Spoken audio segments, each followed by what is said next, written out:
sudah berkali-kali menyampaikan bahwa Indonesia sebagai negara dengan penduduk muslim terbesar di dunia harus menjadi pemain utama dalam ekonomi syariah dan industri halal di dunia. Indonesia harus menjadi pusat gravitasi ekonomi syariah dunia. Dan alhamdulillah perkembangan ekonomi syariah kita cukup pesat. Cukup pesat. Berdasarkan data The State of Global Islamic Economy Indicator Report, sektor ekonomi syariah Indonesia telah mengalami pertumbuhan yang berarti. Ini kita lihat dari tahun demi tahun. Tahun 2018, ekonomi syariah Indonesia berada di peringkat 10 besar dunia. Ini di 2018. Kemudian di tahun 2019 naik menjadi peringkat 15. Dan tadi seperti yang disampaikan oleh Bapak Wapres, di tahun 2020 ekonomi syariah Indonesia sudah berada di peringkat 4 dunia. Naik, naik, naik terus. Namun kita tidak boleh berpuas diri. Perlu ada upaya yang sinergis antar pemangku kepentingan agar ekonomi syariah kita tumbuh lebih pesat lagi. Dan itulah peran penting yang harus dimainkan oleh masyarakat ekonomi syariah.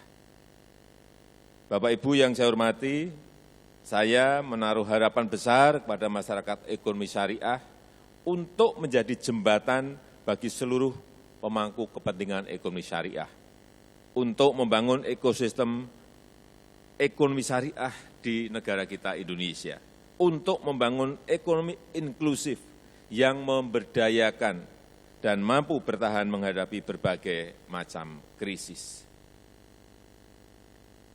Sebagai organisasi keumatan, masyarakat ekonomi syariah diharapkan menjadi lokomotif pengembangan ekonomi syariah yang membumi, yang menyentuh ekonomi umat secara langsung, yang melahirkan lebih banyak wirausaha-wirausaha dari kalangan santri, yang menggerakkan perekonomian yang inklusif.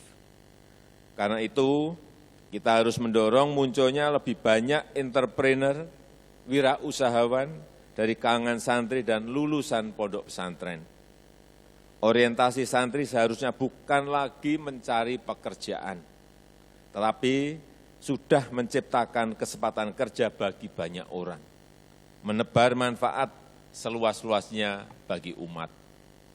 Peran pendidikan di pesantren, madrasah maupun pendidikan tinggi agama Islam sangat strategis, mencetak lulusan yang inovatif dan berkewirausahaan, mencetak lulusan yang mampu bersaing di pasar kerja, dan menjadi wirausahawan sosial yang sukses. Hadirin yang saya muliakan, semangat entrepreneurship yang mulai tumbuh harus diikuti percepatan inklusif keuangan. Dukungan akses pembiayaan ini sangat penting bagi tumbuhnya entrepreneur baru. Karena itu pemerintah telah menyiapkan berbagai skema, baik berupa program Mekar, program KUR, kemudian Bank Wakaf Mikro, dan saya berharap pesantren dan para santri dapat memanfaatkan berbagai program pembiayaan ini dengan baik, sehingga pesantren dan para santri dapat semakin berperan dalam memperkuat ekonomi umat. Terakhir, saya juga ingin menekankan pentingnya transformasi digital. Kita harus terus mendorong usaha mikro, usaha kecil, usaha menengah kita untuk go digital. Masuk ke toko online, masuk ke marketplace, masuk ke e-commerce, dan bisa masuk ke supply chain nasional maupun global, dan menjadi pemain utama dalam pertumbuhan industri halal tingkat global. Saya rasa itu yang bisa saya sampaikan pada kesempatan yang berbahagia ini, dan dengan mengucap Bismillahirrahmanirrahim, pagi hari ini secara resmi saya luncurkan logo baru Masyarakat Ekonomi Syariah, dan saya mengucapkan selamat Hari Santri, selamat berkontribusi untuk kemajuan negeri. Terima kasih. Wassalamualaikum warahmatullahi wabarakatuh.